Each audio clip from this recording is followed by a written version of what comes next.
இன்றைக்கி நம்ம பார்க்க போகிறது கர்நாடகா ஸ்பெஷல் vangibath. இது ஒரு 1 pot ரைஸ். இது கத்திரிக்காய் யூஸ் பண்ணி பண்ணக்கூடிய ரைஸு. இதுக்கு டைம் கன்சியூமிங்கே அதோட மசாலா ப்ரிப்பேர் பண்ணுறது. நம்ம அந்த மாதிரி மசாலா ப்ரிப்பேர் பண்ணாமல் வீட்டில் உள்ள மசாலா யூஸ் பண்ணி எப்படி பண்ணுறதுன்னு பார்க்கலாம். இப்போ ஒரு கடாயில் 3 ஸ்பூன் எண்ணெய், முடிஞ்சால் நல்லெண்ணெய் யூஸ் பண்ணுங்கள். 1 ஸ்பூன் கடுகு நல்லா சிம்மில் வச்சு கடுகு பொரிஞ்சதும் வேர்க்கடலை ஆட் பண்ணியிருக்கேன். நான் 2 டேபிள் ஸ்பூன் வறுக்காத வேர்க்கடலை ஆட் பண்ணியிருக்கேன். நீங்கள் ஆல்ரெடி ரோஸ்ட் பண்ண வேர்க்கடலை இருந்தாலும் அதை நீங்கள் ஆட் பண்ணிக்கலாம்.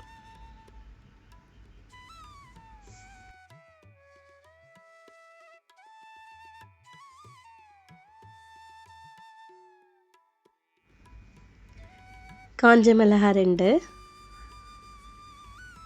ஒரு கைப்பிடி கருவேப்பிலை. இதை சிம்மில் வச்சு நல்லா ரோஸ்ட் பண்ணிக்கோங்க.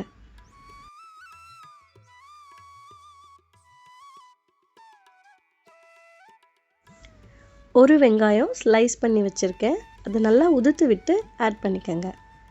இந்த ரெசிபியோட டேஸ்ட்டே வெங்காயமும் கத்திரிக்காயும் நல்லா ப்ரௌனாக ரோஸ்ட் ஆகிறது தான். அதனால் இனிஷியலாக சிம்மில் வச்சு அதுக்கப்புறம் ஹையில் வச்சு நல்லா வெங்காயத்தை ரோஸ்ட் பண்ணிக்கோங்க.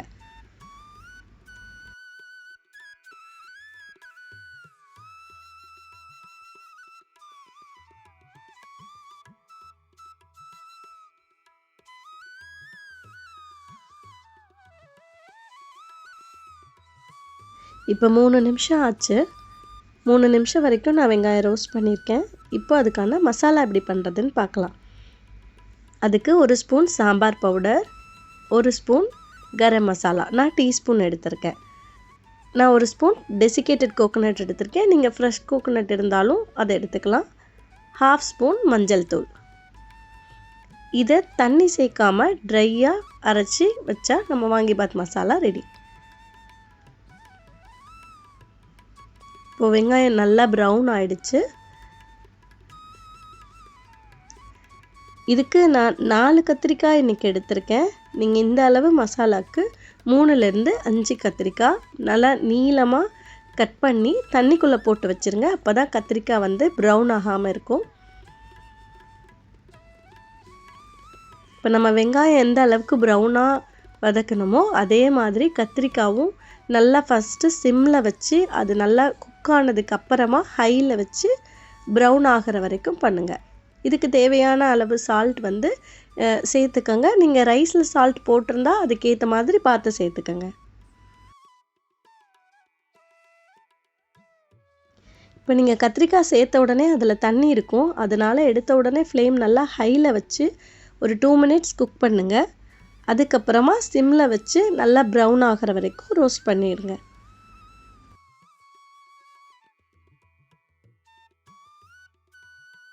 கத்திரிக்காய் ஃபுல்லாக ப்ரௌன் ஆகிறதுக்கு முன்னாடியே மசாலா சேர்த்துருங்க. அப்போ தான் மசாலாவோடு சேர்ந்து கரெக்டாக கத்திரிக்காய் ரோஸ்ட் ஆகி இருக்கும். இப்போது அதுக்கான மசாலாவை ஆட் பண்ணலாம். நம்ம ப்ரிப்பேர் பண்ண எல்லா மசாலாவையும் ஆட் பண்ணிடுங்க. அது இந்த அளவுக்கு கத்திரிக்காய்க்கு சரியாக இருக்கும்.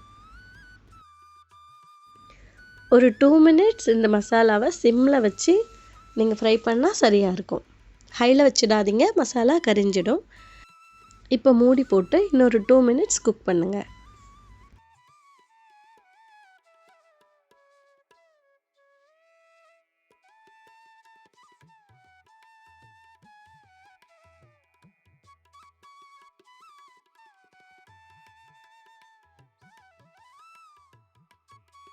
நான் இன்றைக்கி குக் பண்ண பாஸ்மதி ரைஸ் எடுத்திருக்கேன்.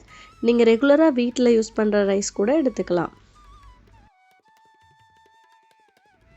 இந்த ரைஸ் குக் பண்ணதுக்கு அப்புறமா 2 கப் இருக்கிற அளவுக்கு நான் எடுத்திருக்கேன். இது மசாலா ஃப்ளேவர் பிடிக்கிறவங்களுக்கு இந்த அளவு ரைஸ் கரெக்டாக இருக்கும். மசாலா ஃப்ளேவர் கம்மியாக வேணும்னு நினச்சிங்கன்னா நீங்கள் 3 கப் ரைஸ் கூட ஆட் பண்ணிக்கலாம். இந்த ரெசிபிக்கு சாதத்தை கொலைய வடித்தா அவ்வளோவா நல்லா இருக்காது. அதனால் உதிரியாக உள்ள மாதிரி பார்த்துக்கோங்க. முடிஞ்ச அளவுக்கு கரண்டி வச்சு ரொம்ப கிண்டாமல் நீங்கள் தூக்கி போட்டு பெரட்டுவாங்க இல்லையா, அந்த மாதிரி பண்ணிங்கன்னா அந்த அரிசியெல்லாம் உடையாமல் நல்லாயிருக்கும். இதில் புளிப்பு டேஸ்ட் பிடிக்குங்கிறவங்க ஒரு 1/2 ஸ்பூன், அதுக்கு மேலே வேண்டாம், 1/2 ஸ்பூன் லெமன் ஜூஸ் சேர்த்துக்கலாம். நான் இன்றைக்கி சேர்க்கலை. இதோட ஒரு கைப்பிடி கொத்தமல்லி. ஃப்ரெஷ்ஷான மல்லி இலை இந்த ரெசிபிக்கு ரொம்ப நல்லா டேஸ்ட் கொடுக்கும். அதனால் நீங்கள் இன்னும் கொஞ்சம் கூட எக்ஸ்ட்ரா சேர்த்துக்கலாம். வாங்கிபாத் ரைஸ் ரெடி ஆகிடுச்சு. இதுக்கு நீங்கள் சைட் டிஷ்ஷாக ஒரு அப்பளமோ இல்லைன்னா ரைத்தாவோ வச்சு சர்வ் பண்ணலாம்.